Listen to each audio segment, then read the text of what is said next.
പടികൾ പ്രാക്ടീസ് ചെയ്യുന്ന രീതിയിൽ കൂടി പോയാൽ.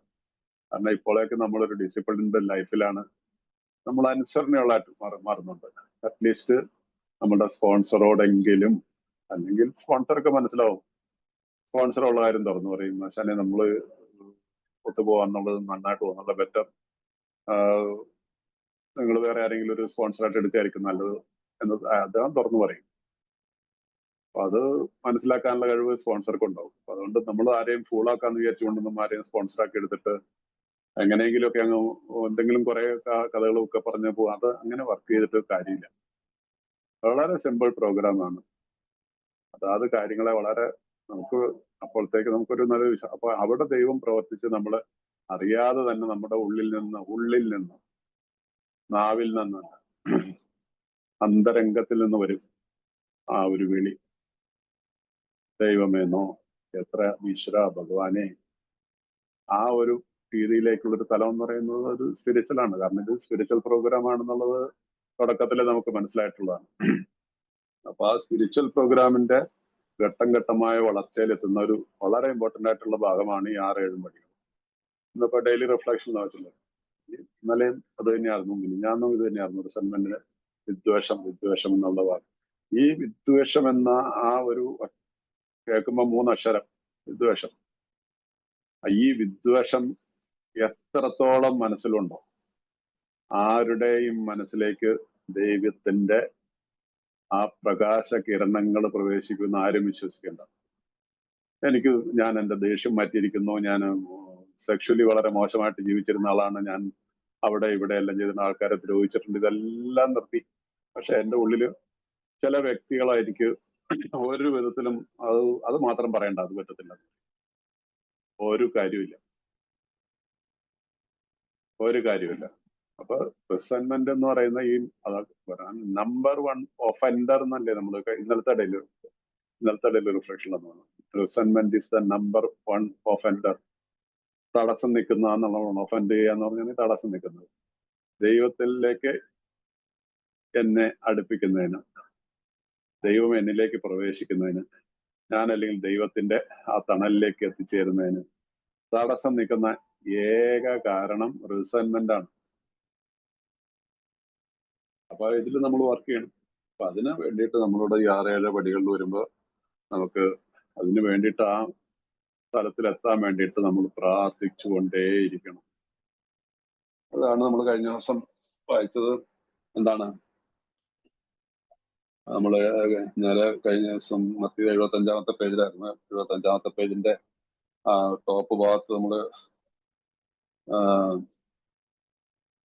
എത്തിയ ആ ഭാഗമാണ്. അപ്പൊ അതിന്റെ 74 ഏറ്റവും താഴെ ഭാഗത്ത് നിന്ന് തുടർന്ന് വായിച്ചു പോയി കഴിഞ്ഞാൽ എല്ലാ കാര്യങ്ങളും തന്നിഷ്ടം പോലെ ചെയ്യുന്ന മറ്റുള്ള സ്വാർത്ഥത, നമ്മളുടെ selfishness and self centredness is the root cause of all our problems നമ്മൾ വായിച്ചിട്ടുണ്ട്. സ്വാർത്ഥതയും സ്വകേന്ദ്രീയതമാണ് നമ്മുടെ റൂട്ട് കോസ്, മൂലകാരണം, നമ്മുടെ മെയിൻ ആയിട്ടുള്ള പ്രോബ്ലം ഒന്നും നമ്മൾ തുടക്കത്തിൽ വായിച്ച് മനസ്സിലാക്കിയിട്ടുണ്ട്. അപ്പൊ ഈ സ്വാർത്ഥമോഹത്താൽ നയിക്കപ്പെട്ട് ജീവിതം മൂലം അടിഞ്ഞുകൂടിയ അവശിഷ്ടങ്ങൾ അടിച്ചു വാരിക്കളയാൻ ഞങ്ങൾ ശ്രമിച്ചു. അപ്പൊ ടോട്ടലി ഇതിനെ അടിച്ചു വാരി ഒരു ക്ലീൻ ഹൗസ് ആക്കി മാറ്റണം. ഇത് ചെയ്യുന്നതിനുള്ള ആഗ്രഹമില്ലെങ്കിൽ അത് വരുന്നത് വരെ ഞങ്ങൾ പ്രാർത്ഥിക്കുന്നു. അപ്പൊ ഈ റിസെന്റ്മെന്റും ഇതും എല്ലാ സംഭവം വരുന്നതിന് വേണ്ടി ഞങ്ങൾ പ്രാർത്ഥിക്കുന്നു. 7-ാമത്തെ പടിയുടെ പ്രാർത്ഥനയാണ് നമ്മൾ പ്രാർത്ഥിക്കുന്നത്. അവിടെ ആ പ്രാർത്ഥന വീണ്ടും പ്രാർത്ഥിക്കുക. എന്റെ ദൈവമേ, എന്നിലുള്ള എല്ലാത്തിന്റെയും നന്മയുടെ നിന്മയുടെ അധിപൻ അങ്ങായിരിക്കണമെന്ന് ഞാൻ ആഗ്രഹിക്കുന്നു. അങ്ങേക്കും എന്റെ സജീവങ്ങൾക്കും ഉപയോഗപ്പെടുത്തുന്ന എന്റെ സ്വഭാവത്തിലുള്ള ഓരോ കുറവും അങ്ങ് നീക്കിത്തരണമേ എന്ന് ഞാൻ പ്രാർത്ഥിക്കുന്നു. അങ്ങയുടെ ഹിതം ചെയ്യുന്നതിനായി ഞാൻ ഇവിടെ നിന്ന് മുന്നോട്ട് പോകുന്നു. ഈ പ്രാർത്ഥന നമ്മൾ നിരന്തരമായിട്ട് പ്രാർത്ഥിക്കണം. ഏതെങ്കിലും ഒരു വ്യക്തിയുടെ എനിക്ക് എന്നെ ദ്രോഹിച്ചിട്ടുണ്ട്, അല്ലെങ്കിൽ അദ്ദേഹത്തെ എനിക്ക് ഒരു വിധത്തിൽ അയാളോട് ക്ഷമ കൊടുക്കാൻ പറ്റുന്നില്ലെങ്കിൽ സാധിക്കും. അത് സാധിക്കാനായിട്ട് അത് വരുന്നതിന് വേണ്ടിയിട്ട് ഈ പ്രാർത്ഥിക്കുക. കാരണം അത് ആ വാക്ക് പദാനുപദം നമ്മൾ വായിച്ച് ശ്രദ്ധിച്ചു വായിക്കണം. വെറുതെ കണ്ണടച്ച് വായിക്കുക. എന്റെ ദൈവമേ എന്ന് പറഞ്ഞിട്ടാണ് തുടങ്ങുന്നത് അല്ലേ? എന്നിലുള്ള എല്ലാത്തിന്റെയും നന്മയുടെയും തിന്മയുടെയും. അപ്പൊ ടോട്ടൽ ആയിട്ടുള്ള ഒരു സറണ്ടർ ആയിട്ടുള്ള ഒരു പ്രെയർ ആണിത്. എന്നിലുള്ള നന്മയുണ്ട്, എന്നിലുള്ള തിന്മയുമുണ്ട്. അതിന്റെ അധീപനായിരിക്കണമെന്ന് ഞാൻ ആഗ്രഹിക്കുന്നു. അങ്ങേക്കും എന്റെ സഹജീവികൾക്കും ഉപയോഗപ്പെടാത്ത നിലയിൽ എന്റെ സ്വഭാവത്തിലുള്ള ഓരോ കുറവ്. അപ്പൊ ദൈവഹിതം നടത്തി തരാനായിട്ട് ദൈവത്തിന് എന്നെ ഉപയോഗിക്കണമെങ്കിലും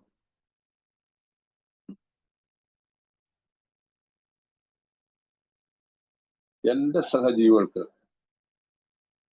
എന്റെ കുടുംബത്തിന്, കാരണം എന്റെ ഏറ്റവും അടുത്ത പിന്നീട് എന്റെ ഗ്രൂപ്പില് അവർക്ക് പ്രയോജനപ്പെടാത്ത നിലയിൽ ഉള്ള എന്റെ സ്വഭാവത്തിലുള്ള ഓരോ കുറവും അങ്ങ് നീക്കി തരണമെന്ന് ഞാൻ അപേക്ഷിക്കുന്നു. അത് ചുരുങ്ങിയ വാക്കുകളിലെങ്കിലും നമുക്ക് എന്നും പ്രാർത്ഥിക്കാൻ സാധിക്കണം. ഒരു ദിവസത്തിൽ ഞാൻ കഴിഞ്ഞ ദിവസം പറഞ്ഞു 5 minutes ദൈവത്തിന്റെ സന്നദ്ധയിലായിരിക്കാൻ നമുക്ക് പറ്റില്ല. 5ഉം കുറച്ചിട്ടൊരു 2 minutes, രാവിലെ 2 minutes, വൈകിട്ട് 2 minutes ദൈവത്തിന്റെ സന്നദ്ധയിൽ പ്രാർത്ഥിക്കാൻ നമുക്ക് സാധിക്കത്തില്ല. എന്തിനായി പരക്കം പായുന്ന? ഒരു പരക്കം പായത്തിനൊന്നും ഒരർത്ഥമില്ല.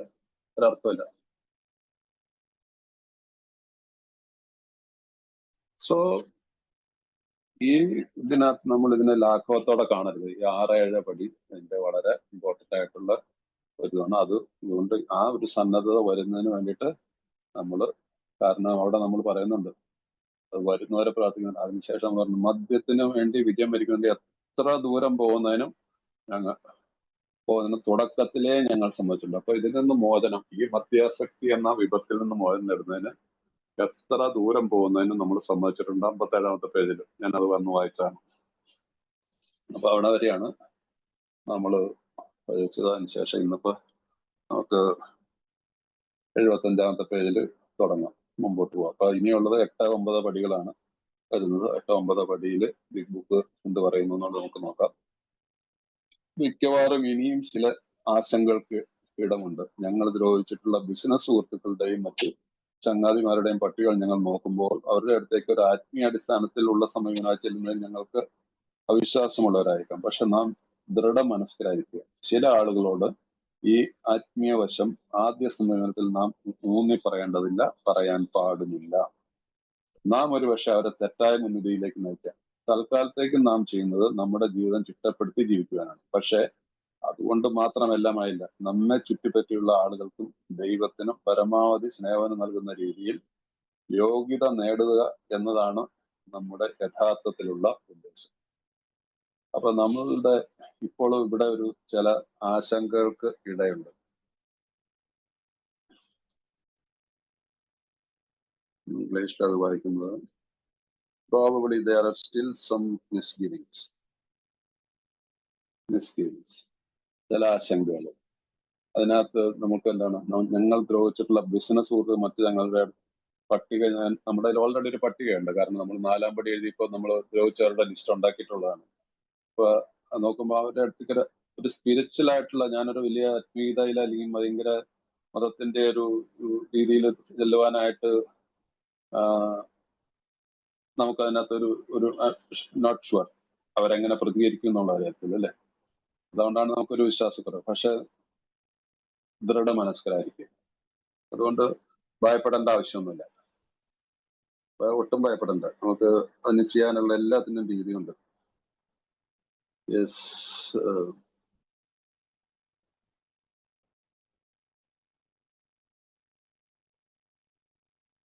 അപ്പൊ അതുകൊണ്ട് പറയുന്നത് നമ്മൾ ഈ ആത്മീയമായിട്ടുള്ള ഒരു സമീപനമായിട്ട് ഇങ്ങനെയുള്ളവരുടെ അടുത്തേക്ക് പോകാതിരിക്കുക ആദ്യ സമീപനത്തിൽ. അപ്പൊ നമ്മൾ, കാരണം സമയം അഥവാ കാലം കഴിയുമ്പോൾ നമുക്കിതൊക്കെ സാധ്യമായിട്ട് വരും എന്നുള്ളതാണ് വാസ്തവം.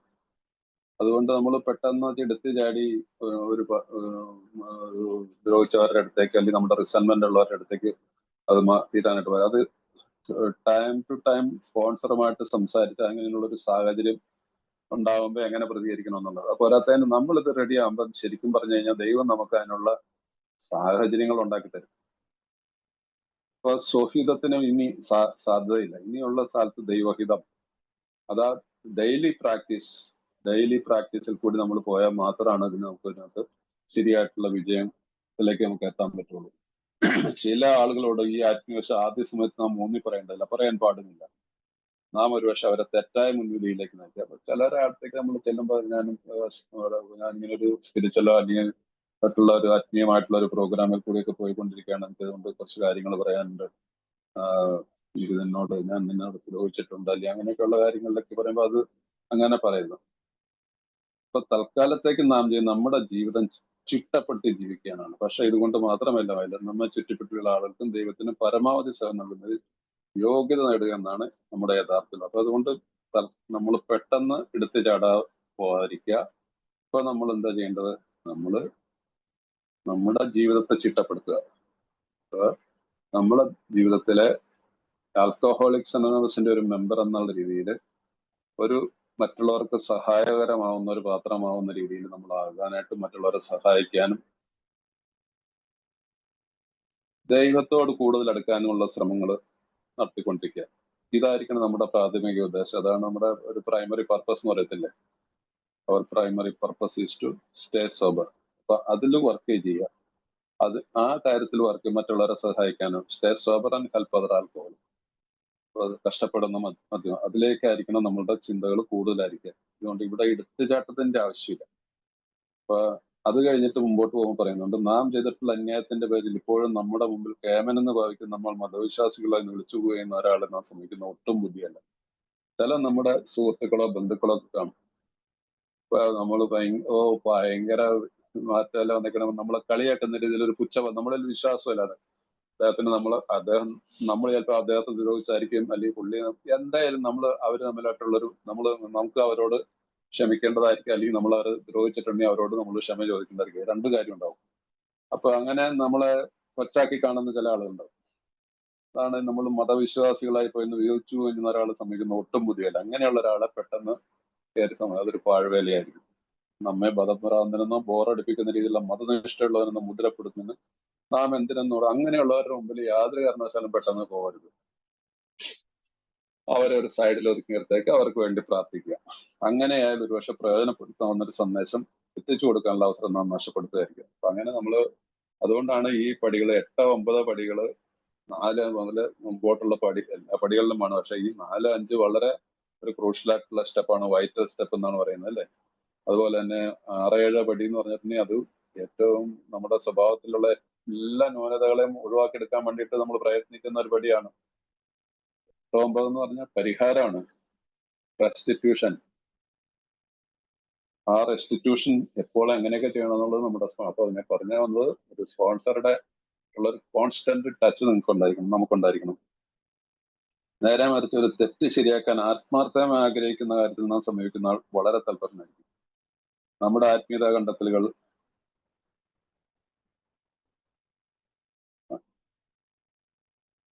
നമ്മുടെ ആത്മീയ കണ്ടെത്തലുകളെ കുറിച്ചുള്ള സംഭാഷണത്തിലേക്കാൾ നാം പ്രകടിപ്പിക്കുന്ന നമ്മുടെ സന്മനോഭാവത്തിൽ അയാൾ താല്പര്യമുള്ളവനായിത്തീരും. അപ്പൊ നമ്മുടെ ആത്മീയ കണ്ടെത്തലുകളെ കുറിച്ചുള്ള സംഭാഷണത്തെക്കാൾ നമ്മൾ കൂടുതൽ സ്പിരിച്വൽ ആയിട്ടുള്ളതിനെ കുറിച്ച് സംസാരിക്കാതെ നമുക്ക് പറഞ്ഞില്ലേ, ഇത് ദൈവീകമായിട്ട് നടക്കുന്ന ഒരു കാര്യമാണെന്ന് ആദ്യം മനസ്സിലാക്കുക. ഞാൻ തന്നെ ക്രിയേറ്റ് ചെയ്യേണ്ട ആവശ്യമില്ല ഈ ഷോ. അതിനുള്ള എന്നിൽ സത്യസന്ധമായിട്ടുള്ള ഒരു സന്നദ്ധതയും അതിന് ഒരുക്കമുള്ള ഒരുക്കവും സന്നദ്ധതയൊക്കെ ഒന്ന് തന്നെയാണ്. ആ ഒരു മനോഭാവം നമ്മൾ ഒത്തിട്ട് പ്രാർത്ഥിച്ചുകൊണ്ട് ഈ പ്രാർത്ഥനയിലേക്ക് നമ്മൾ അതിന്റെ നല്ലൊരു ജീവിതത്തിലേക്ക് എത്തിയിട്ടുണ്ടല്ലോ. അപ്പൊ അത് ദൈവം നമുക്ക് സാധിക്കാൻ പറ്റാത്തത് നമ്മൾ ഇതിലല്ല, ഈ 9ാമത്തെ പടിയിലല്ലേ നമ്മുടെ വാഗ്ദാനം വരുന്നത്. ഈ suddenly realise that God is doing for us what we could not do for ourselves. നമുക്ക് സ്വയം ചെയ്യാതിരുന്ന കാര്യങ്ങൾ ദൈവം നമുക്ക് വേണ്ടി ചെയ്തു തരുന്നു. അതിലേക്കാണ് നമ്മൾ വരുന്നത്. അപ്പൊ നമ്മൾ ഇവിടെ ഈ ഭയത്തിനൊന്നും ഇനി ആവശ്യമില്ല. സമയമാകുമ്പോൾ ഇതെല്ലാം നമുക്ക് ചെയ്യാൻ പറ്റും. അതുകൊണ്ട് എടുത്തിയാടി എല്ലാത്തിനും കൂടി ഒറ്റ ദിവസം കൊണ്ട്, ഒരാഴ്ച കൊണ്ട് പരിഹാരം ചെയ്ത് ദ്രോഹിച്ചവരുടെ അടുത്തേക്ക് ചെല്ലണോ വേണ്ടോ എന്നുള്ളതിനെ കുറിച്ചൊക്കെയുള്ള കൺഫ്യൂഷനിലൊന്നും നിൽക്കേണ്ട ആവശ്യമില്ല. എല്ലാത്തിനും സാധിക്കും. നമ്മളെ ഇവിടം വരെ എത്തിച്ച ആ ശക്തി തീർച്ചയായിട്ടും വെളിച്ചത്തിലേക്ക് തന്നെ നമ്മളെ കൊണ്ടുപോകും.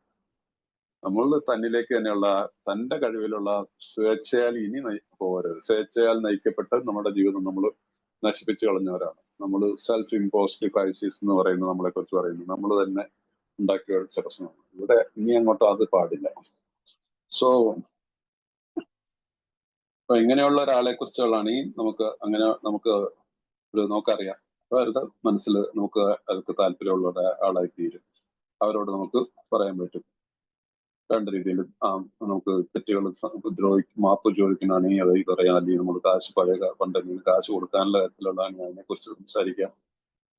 ഏത് രീതിയിൽ എന്ത് പ്രശ്നമാണെങ്കിലും തുറന്ന് അത് ഉൾക്കൊള്ളാനുള്ള ഒരു തലത്തിലുള്ള ഒരു വ്യക്തി നമ്മുടെ മുമ്പിലിരിക്കുമ്പോൾ ആ വ്യക്തിയിൽ നിന്ന് നമ്മളെക്കാൾ കൂടുതലായിരിക്കും നമുക്ക് കിട്ടുന്ന. ചിലപ്പോൾ നമ്മൾ പ്രതീക്ഷിച്ചില്ലെന്ന് ചിലപ്പോൾ ഒരുപക്ഷെ അദ്ദേഹം നമ്മളോട് പറയും, ഞാൻ നിന്നെ അതുപോലെ തന്നെ നിന്നെക്കാൾ കൂടുതൽ ഞാൻ നിന്നെ നീ എന്നോട് പുറപ്പെടണമെന്ന് പറഞ്ഞ് അന്ന് കെട്ടി കഴിയുമ്പോൾ ഉള്ളൊരു അവസ്ഥ ആലോചിച്ച് നോക്കും.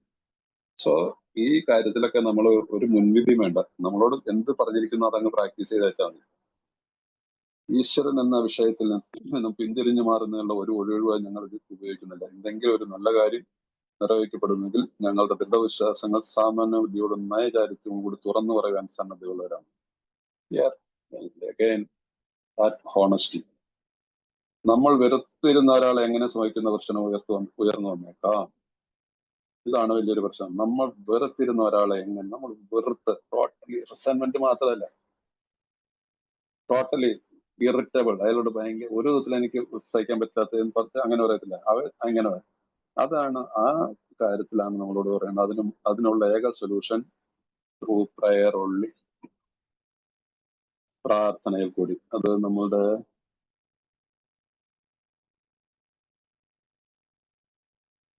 Prayer only.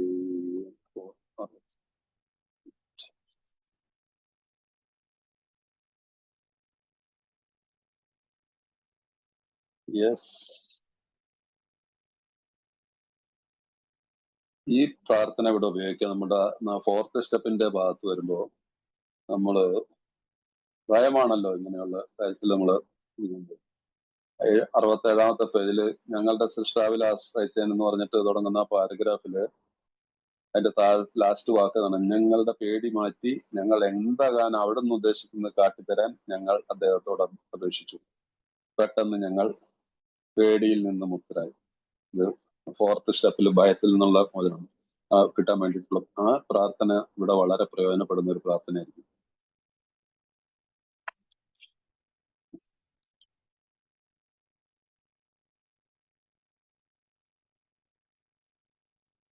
ഭയത്തിന് നമ്മൾ വെറുത്തിരുന്ന ഒരാളെ എങ്ങനെ സമീപിക്കുക എന്നുള്ളത് ആ പ്രശ്നം ഒരു ഭയത്തിൽ ഊന്നിയിട്ടുള്ള ഒരു പ്രശ്നമാണ്.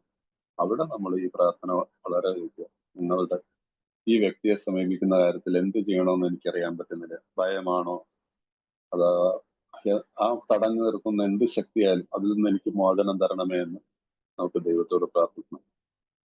ഞങ്ങൾ അങ്ങോട്ട് ചെയ്തിരുന്ന ദ്രോഹം അയാൾ ഇങ്ങോട്ട് ചെയ്തിട്ടുണ്ടാകും. അയാളോട് കുറെ കൂടി നല്ലൊരു മനോഭാവം ഞങ്ങൾ ആർജിച്ചിട്ടുണ്ടാകും. പക്ഷെ അപ്പോഴും ഞങ്ങളുടെ തെറ്റുകൾ തുറന്ന് സമ്മതിക്കുന്നതിൽ ഞങ്ങൾ വൈമനസ്യമുള്ളവരായിരിക്കും.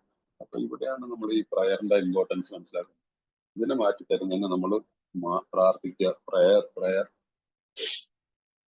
അത് കൂടുതലും ഒന്നും പ്രയർ എന്ന് പറഞ്ഞിട്ടാണ് ഒരു ദിവസത്തിൽ ഒരു പ്രാവശ്യം വ്യക്തി ഓർത്തുകൊണ്ട് പ്രാർത്ഥിച്ചാൽ മതി. 4 ദിവസം കഴിയുമ്പോൾ ഇതൊക്കെ ചുമ്മാ ഇല്ലെങ്കിൽ പോകും.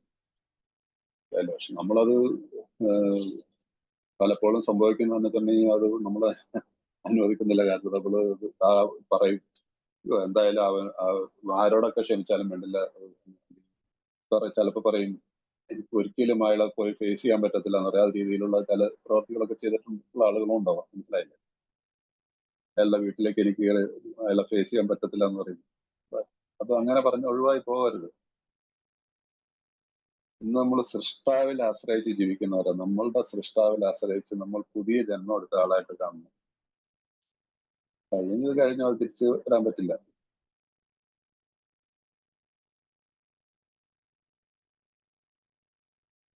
അത് അങ്ങനെ ഓരോരുത്തരുടെയൊക്കെ ജീവിതത്തിൽ ഓരോരോ എല്ലാവർക്കും ജീവിതത്തിൽ എന്തെങ്കിലുമൊക്കെ അനുഭവമുണ്ടോ, അത് നിങ്ങൾ സ്വയം വിശകലനം ചെയ്യുക.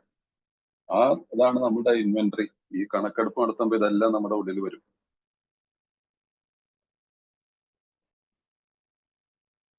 ഒരു കൂട്ടുകാരനേക്കാൾ ഒരു ശത്രുവിനെ സംബന്ധിക്കുന്ന കൂടുതൽ കഠിനമാണെങ്കിലും ഞങ്ങളെ സംബന്ധിച്ചിടത്തോളം അത് ഗുണം ചെയ്യും. ഞങ്ങളുടെ പഴയ തെറ്റായ ധാരണകൾ ഏറ്റുപറഞ്ഞുകൊണ്ടും ഖേദം പ്രകടിപ്പിച്ചുകൊണ്ടും മാപ്പ് നൽകാനും സഹായിക്കാനുള്ള മനോഭാവത്തോടെ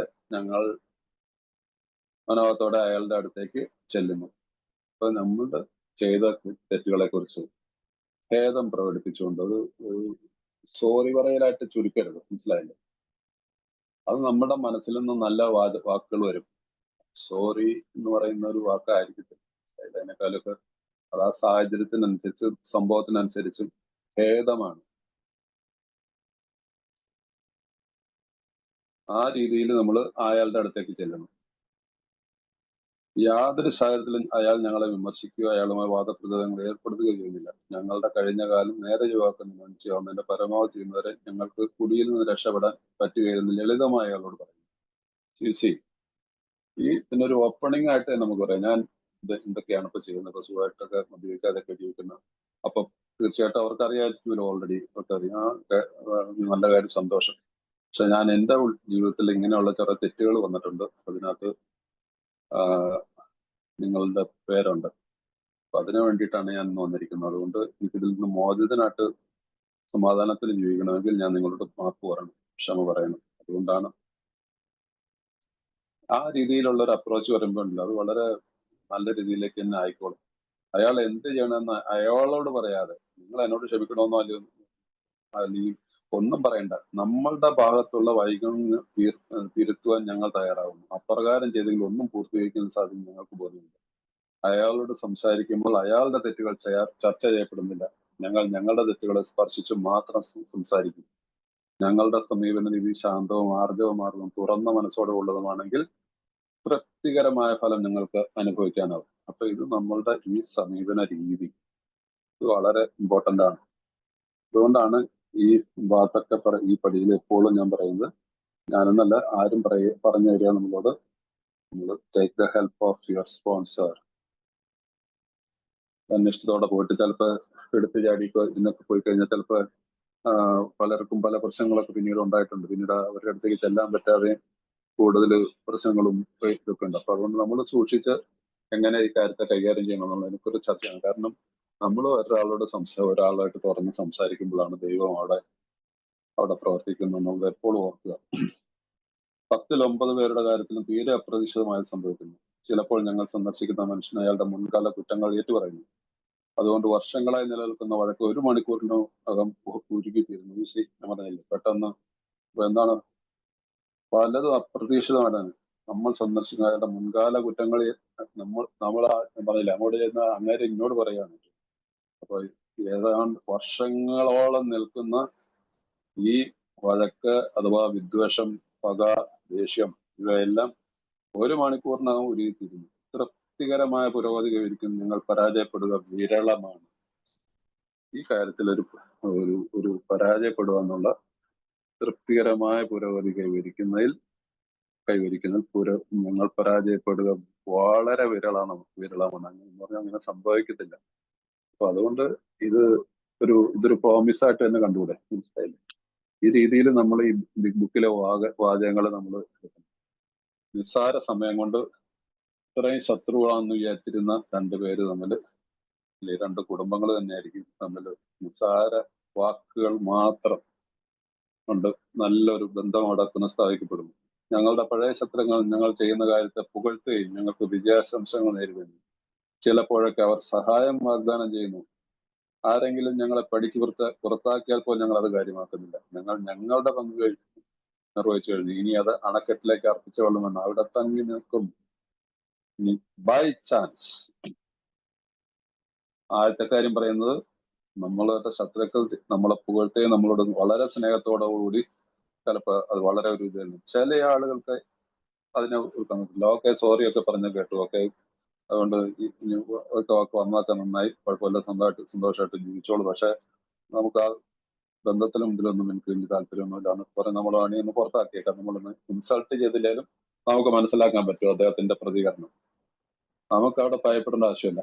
ഞാൻ ചെയ്യേണ്ടത് സത്യസന്ധമായിട്ട് ചെയ്തു കഴിഞ്ഞു.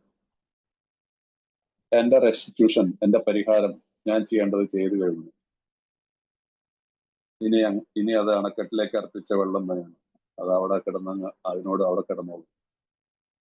അണക്കെട്ടിലേക്ക് വെള്ളം വന്നു കഴിഞ്ഞാൽ പിന്നെ ഏത് വെള്ളം എന്റെ വെള്ളമാണെന്ന് അതിനകത്ത് നോക്കിയെടുക്കാൻ പറ്റുന്നുണ്ട്. It's merge. അപ്പൊ ആ ഒരു കാര്യത്തിലും ആർക്കും ഒട്ടും ഭയപ്പെടേണ്ട ആവശ്യമില്ല. ഈ പാരഗ്രാഫൊക്കെ നിങ്ങൾ 8ഉം 9ഉം പടിയിലൊക്കെ എത്തുമ്പോൾ ശരിക്കും മനസ്സിലാക്കണം. വളരെ അർത്ഥമുള്ള വാക്കുകളാണ് ഇതൊക്കെ മനസ്സിലാക്കുന്നത്. കാരണം അതിനകത്ത് നമുക്ക് we have to clean the side of the street എന്നും പറയാറുണ്ട്. നമ്മൾ നമ്മളുടെ നടക്കുന്ന പാത നമുക്ക് ക്ലീൻ ആക്കുക എന്നുള്ള, അല്ലാതെ മറ്റൊരാൾ നടക്കുന്ന പാത അവരുടെ ചിന്തകളൊന്നും ക്ലീൻ ആക്കാൻ നമുക്ക് സാധിക്കത്തില്ല.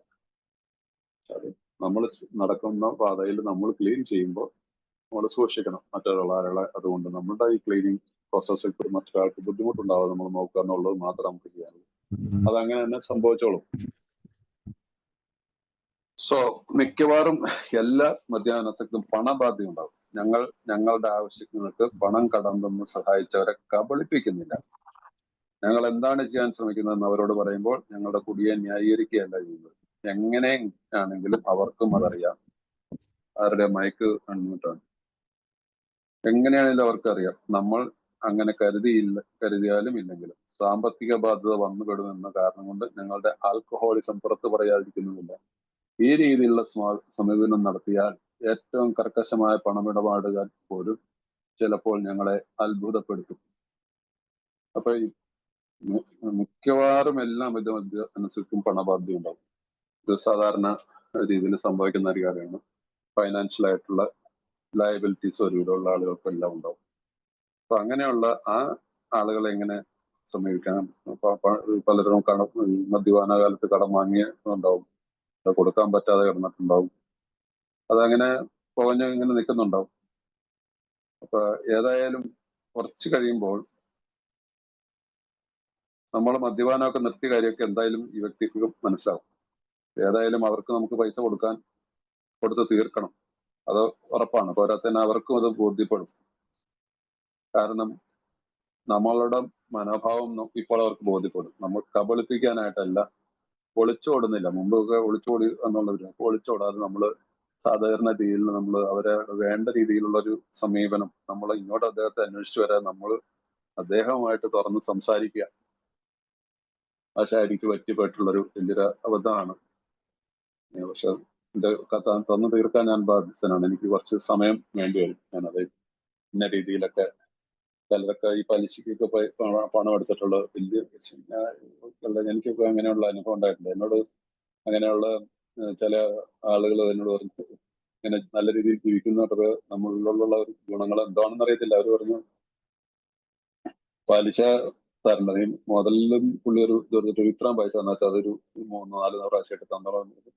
നമ്മൾ തന്നെ അത്ഭുതപ്പെട്ടു പോയി. മനസ്സിലായില്ലേ? അത് കൊടുക്കാണ്ടായിരുന്നു എന്റെ പകുതി പോലും പൈസ വാങ്ങാതെ തന്നവരും. അത് പലിശ ഇങ്ങനെ കൊടുത്തുകൊണ്ടിരിക്കുകയല്ലായിരുന്നു. കാരണം നന്നായിട്ട് ജീവിക്കുമ്പോൾ അതിലേക്ക് അങ്ങനെയുള്ള ആളുകളിൽ മാറ്റം നമുക്ക് പ്രതീക്ഷിക്കാൻ പറ്റും. അതുകൊണ്ട് അത് നമ്മൾ ഒളിച്ചോടരുത്. നമ്മൾ സത്യസന്ധമായിട്ട് നേരിടണം കാശ് കൊടുക്കാനുള്ളവരോട്. നമ്മൾ അന്വേഷിച്ച് വരാതെ നമ്മൾ അവരെ അന്വേഷിച്ചായിരുന്നു. ചിലപ്പോൾ ഇത്തിരി മോശമായിട്ടുള്ള പ്രതികരണമൊക്കെ ആയിരിക്കും. പക്ഷെ അവരുടെ അത് മാറ്റം ഉണ്ടാവും.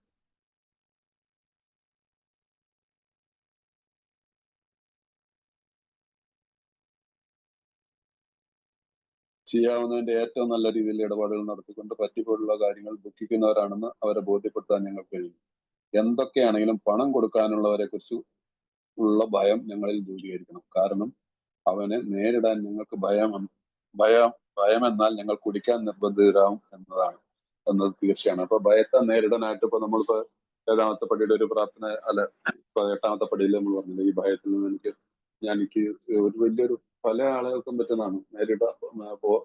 എങ്ങനെ നേരിടുക, എന്ത് പറയും, ആയാലും അവരെങ്ങനെയാണ് പ്രതികരിക്കുന്നത് എന്നുള്ളൊരു വേണ്ടാത്തൊരു തെറ്റായിട്ടുള്ള ധൈര്യമായിട്ടിരിക്കുക, പ്രാർത്ഥിക്കുക, ദൈവത്തോട് പറയുക, ഞാൻ ഇന്ന ആളെ കാണാൻ പോകണം, എൻ്റെ കയ്യിൽ കാശില്ല, കാശ് കൊടുക്കാനുണ്ട്, എന്ത് ചെയ്യണം, പ്രാർത്ഥിക്കുക. അപ്പൊ നമുക്ക് ആ ധൈര്യം, കാരണം ദൈവം ആ രീതിയിലൊന്നും സമീപിച്ചു നോക്കി. നമുക്ക് കൊടുക്കാനുള്ള പൈസ അപ്പോഴത്തേക്ക് മദ്യപിക്കാതെ കുറച്ച് സമയം കൊണ്ട് നമ്മളിലേക്ക് കുറച്ച് വന്നു വരുമ്പോൾ നമ്മൾ എന്തെങ്കിലും കൊടുക്കാൻ തുടങ്ങി കഴിയുമ്പോൾ തന്നെ അതൊരു വലിയൊരു പോസിറ്റീവായിട്ട്. പോരാത്തതിന് നമ്മൾ മനുഷ്യരോടാണ്. പിന്നെ ചിലർ നിർദ്ദയരായിട്ടുള്ള ചില ആളുകൾ ഉണ്ടാവും, ഒന്നും ചെയ്യാൻ പറ്റത്തില്ല. അവർക്ക് വേണ്ടി പ്രാർത്ഥിക്കുക, അവരോട് എങ്ങനെയാണെന്ന് വെച്ചാൽ കൊടുത്ത് എങ്ങനെയെങ്കിലും തീർക്കുക. അപ്പോഴത്തേക്കും ദൈവമല്ലേ മനുഷ്യന്മാരെ നമ്മുടെ കൂട്ടത്തിലുള്ളത്, ആ വഴികൾ തെളിഞ്ഞു വരും. ഭയപ്പെടരുത്, പ്രാർത്ഥിക്കണം. അപ്പൊ ഈ 8-9 പടികൾ വളരെ ഇമ്പോർട്ടന്റ് ആയിട്ടുള്ള ഒരു പ്രാർത്ഥനയിൽ വളരെ ഡീപ്പായിട്ട് പോകേണ്ട ഒരവസരം പ്രാർത്ഥനയിൽ തന്നെ പോകണം. ഭയത്തിനും ഇങ്ങനെയുള്ള കാര്യത്തിനും ഭയപ്പെടരുത് എന്ന് കാര്യം. ഞാനൊക്കെ ഈ കഴിഞ്ഞൊരു 4-5 വർഷമായിട്ട് അനുഭവിച്ചതിനൊന്നും നിങ്ങൾക്കൊന്നും പറഞ്ഞാൽ പോലും വിശ്വസിക്കാൻ പറ്റാത്ത രീതിയിലുള്ള പ്രാർത്ഥനയിൽ തന്നെയാണ് ജീവിച്ചിരുന്നത്. ഇന്നും കുറെ ലൈബിലിറ്റി ഇപ്പോഴും ഉണ്ട്. പക്ഷെ ഞാൻ എന്നും പ്രാർത്ഥിക്കുന്നു. ഞാൻ ആരോടും ഒളിച്ചോടാറില്ല. ആരെയും കബളിപ്പിക്കാനുമുള്ള ഉദ്ദേശമില്ല. കുറച്ച് കേട്ടല്ല ഒത്തു തീർത്തു വരുന്നു. സാധ്യമാകും എനിക്കറിയാം. ഇതൊന്നും അല്ലെങ്കിലും എനിക്ക് എന്റെ ആരോഗ്യാവസ്ഥയൊക്കെ വളരെ മോശമാണ്. മനസ്സിലായില്ലേ? നമ്മൾ ലോകത്ത് നിന്ന് വിട്ടുപോയാലും മക്കൾ അത് തീർത്തോളാം എന്നുള്ളൊരു വാക്ക് എനിക്ക് തന്നിട്ടുണ്ട്. മോനൊന്നും അത്ര കാര്യമായിട്ട് സെറ്റിൽ അല്ല. പക്ഷെ എന്റെ മോള് സെറ്റിൽഡ് ആണ്. അപ്പൊ ആ പിന്നെ എന്നെ സംബന്ധിച്ചോളം ഭയത്തിന് ഇനി അവകാശമൊന്നുമില്ല. ഇന്ന് ദൈവം എന്നെ ഉപയോഗിക്കുന്നുണ്ടല്ലോ. നിങ്ങളുടെ മുമ്പിൽ വന്നിരിക്കാനായിട്ട് ദൈവം എന്നെ ഉപയോഗിക്കുന്നില്ല. എന്നിൽ എന്തെങ്കിലും സത്യസന്ധതകളുണ്ടല്ലേ നിങ്ങൾ എന്നോട് പറയുന്നത്. നിങ്ങൾ 10, 15, 20 പേരൊക്കെ ആയിരിക്കും ഉണ്ടായിരിക്കുള്ളൂ. എത്ര പേരായാലും. സോ നമ്മളുടെ സത്യസന്ധതയെ നമ്മൾ വളർത്തിയെടുക്കുക. പ്രാർത്ഥനയിൽ കൂടി ജീവിക്കുക. നമ്മുടെ ഉള്ളിൽ ഒരിക്കലും ഈ ആധ്യാത്മിക അനുഭവം എന്താന്നൊക്കെ ചോദിച്ചു കഴിഞ്ഞാൽ എന്താണ്? നമ്മുടെ ഉള്ളിൽ ഭയമില്ലാതിരിക്കുക, നമ്മുടെ ഉള്ളിൽ വിദ്വേഷം ഇല്ലാതിരിക്കുക. ഒരു മനുഷ്യനോടും വിദ്വേഷം ഉണ്ടാവാൻ പാടില്ല. ആ വ്യക്തിക്ക് പറയാൻ അനുഭവം കിട്ടുന്നതാണ് ഈ 12ാമത്തെ പഠിക്കുന്ന ആധ്യാത്മിക അനുഭവം. ആ വ്യക്തിയിൽ ദൈവം വസിക്കും. എനിവേ, അപ്പൊ അതുകൊണ്ട് ഇവിടെ ഈ ഭയത്തില് ഒരിക്കലും ഭയപ്പെടരുത്. ഭയപ്പെട്ട് നിന്ന് കഴിഞ്ഞാൽ പ്രശ്നങ്ങളാണ്.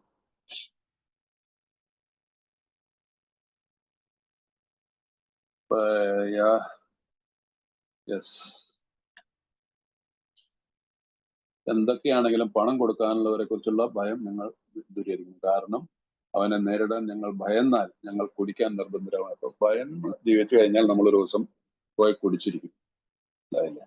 അപ്പൊ അതുകൊണ്ടാണ് നമ്മൾ നേരെ അദ്ദേഹത്തെ കാണുന്നത്. അപ്പൊ പിന്നെ അദ്ദേഹത്തെ കാണുമ്പോൾ നമുക്ക് ഒളിച്ചോടി എടുക്കേണ്ട ആവശ്യമില്ല.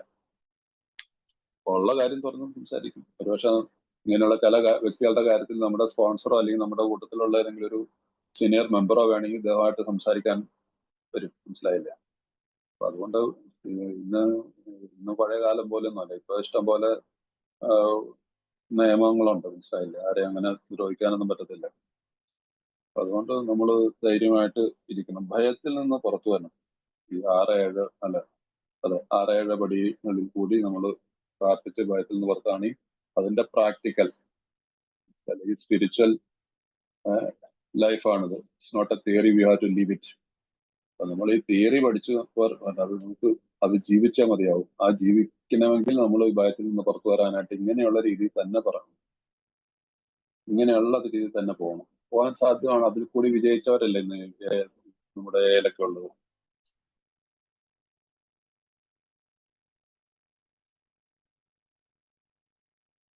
ഓക്കെ, മുമ്പോട്ട് പോകാം.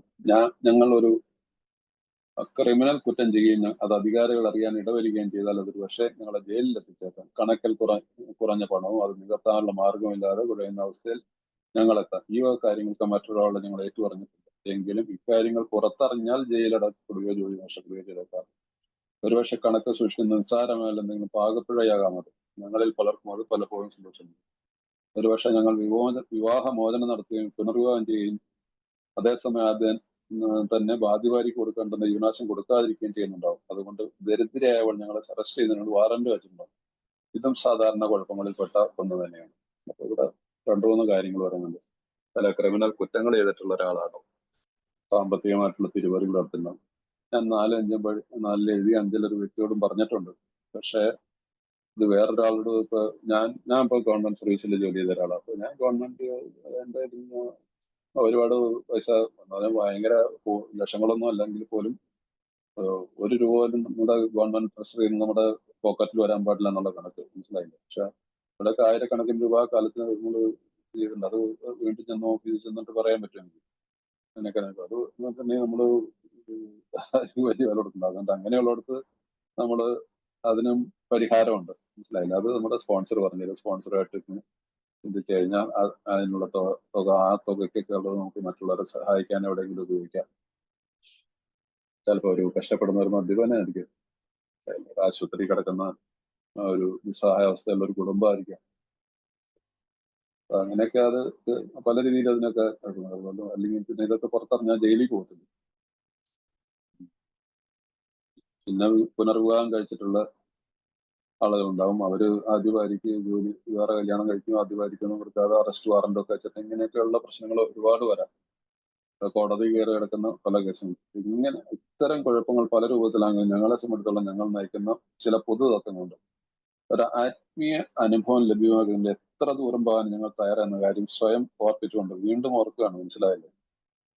വീണ്ടും എത്ര പ്രാവശ്യം പറയുന്നൊക്കെ ഉണ്ട്. എത്ര ദൂരം പോകാനും ഈ അനുഭവത്തിന് വേണ്ടിയിട്ട് പറഞ്ഞിട്ടുണ്ട്. വ്യക്തിപരമായി എന്തൊക്കെ ഭവിഷ്യത്തുകൾ വന്നാലും ശരിയായ കാര്യം ചെയ്യുന്നതിന് മാർഗനിർദ്ദേശവും ശക്തിയും ഞങ്ങൾക്ക് നൽകുന്നതിന് വേണ്ടി പ്രാർത്ഥിക്കുന്നു. ഇത് 9ാമത്തെ പടിയുടെ പ്രാർത്ഥനയായിട്ട് പറയാറുണ്ട്. ദൈവമേ ദൈവമേ എന്നുള്ളൊരു വാക്ക് ചേർത്ത് വെച്ചുകൊണ്ട്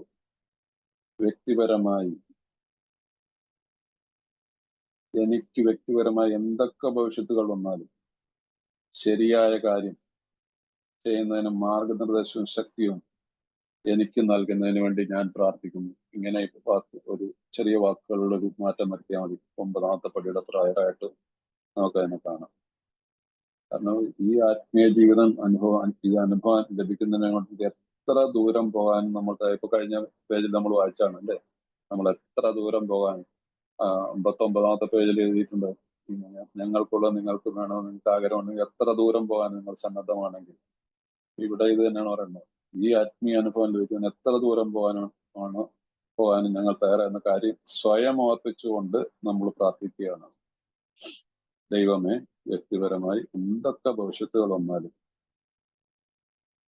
ഞാൻ ശരിയായ കാര്യം ചെയ്യാനുള്ള മാർഗനിർദ്ദേശവും ശക്തിയും എനിക്ക് നൽകുന്നതിന് വേണ്ടി ഞാൻ പ്രാർത്ഥിക്കുന്നു.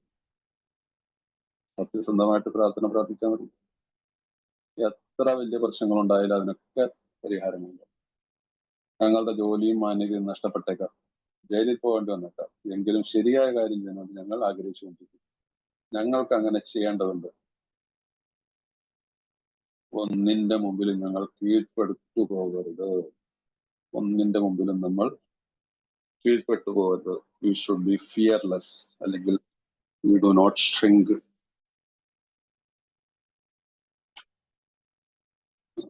ഇംഗ്ലീഷിന്റെ ഭാവം നോക്കിയോട്ടെ.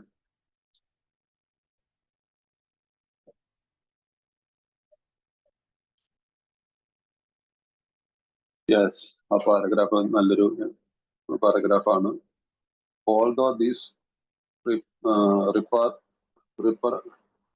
reparations take innumerable forms, there are some general principles which we find guiding.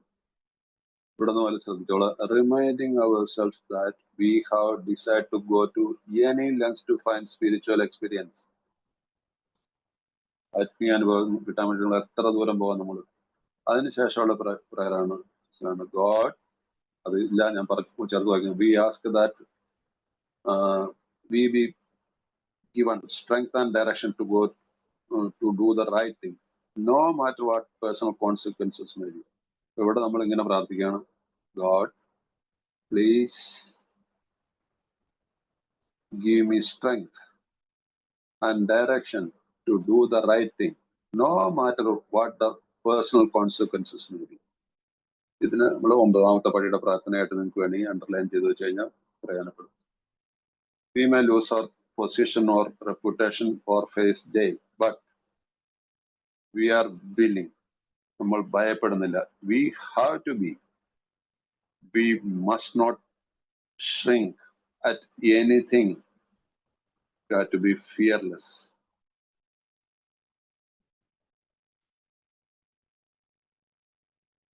So നമ്മൾക്ക് ഒന്നിന്റെ മുമ്പിലും ഭയപ്പെടരുത്.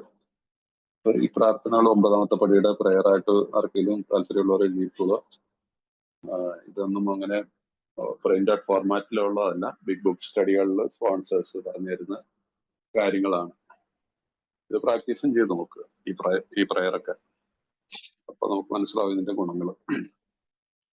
പലപ്പോഴും പല കാര്യങ്ങളും ഒരുപാട് ആളുകൾ ഉൾപ്പെട്ടിട്ടുണ്ടാകാം. സ്വയം അമിത മധ്യാസക്തിയുടെ പടുകൊഴിയുന്ന ഒരാൾ മാത്രം രക്ഷപ്പെടുകയും മറ്റുള്ളവരെയൊക്കെ ബലിപാടുകയും ചെയ്യുന്നതിന് വേണ്ടി ധൃതി പിടിച്ച് രണ്ട് മണ്ടത്തരങ്ങൾ ചെയ്യുന്ന രക്തസാക്ഷികളല്ല ഞങ്ങൾക്കറിയാവുന്ന ഒരാൾ പുനർവിവാഹം ചെയ്തിട്ടുണ്ടായിരുന്നു. കുടി കൊണ്ടും വിദ്വേഷം കൊണ്ടും ആദ്യ ഭാര്യയ്ക്ക് കൊടുക്കാനുണ്ടായിരുന്ന ജീവനാംശം അയാൾ കൊടുത്തിട്ടുണ്ടായിരുന്നില്ല. ആദ്യ ഭാര്യ ആകെ കോപാകുലയായി അയാൾ അറസ്റ്റ് ചെയ്യിക്കുമെന്നുള്ള ഒരു ഉത്തരവ് അവൾ കോടതിയിൽ നിന്ന് സമ്പാദിച്ചു.